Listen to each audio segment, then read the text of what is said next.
very short betting wise in the market.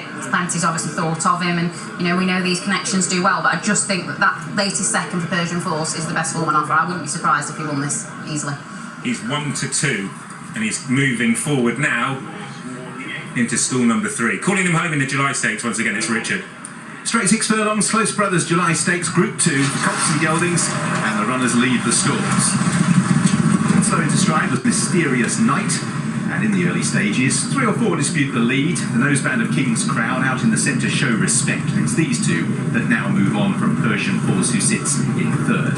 Harry Time, white colours with the blue stars, races just behind the leaders. The yellow and green colours, Brave Nation, Show Respect just stays away from the others, and the last 2 Waiting All Night. And moving towards the stand side, Mysterious Night, the horse with the white face. So heading down towards halfway in this July Stakes, right-hand side Show Respect, just right up there with King's Crown, market leader, Persian Force well positioned, Harry Time likewise.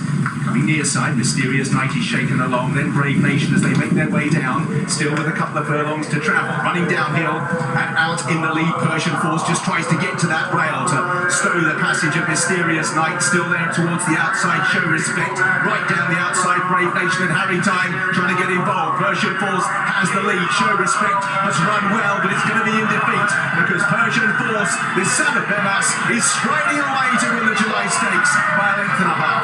Persian Force with Show Respect, Mysterious Night and Harry Time waiting all night towards the rear of the field. So out in front, Persian Force, his chance obviously made easier. He's a very likeable professional type, has the look of a 2-year-old rather than older horse about him, and he was always well placed. A really good run by Show Respect in 2nd place. Show Respect also finished a long way behind him in the Coventry. They were 2nd and 11th. Mysterious Night just gave the impression he was still a little bit rusty in this company. By far the hardest assignment he'd faced. And then Harry Time, Waiting All Night, and King's Crown, and disappointing Brave Nation, another to have let down the form of the Norfolk, which is now beginning to look a little bit questionable after the defeats for him, also Crispy Cat and the Antarctic. But Persian Force, he was left with a relatively straightforward task, but he accomplished it with a minimum of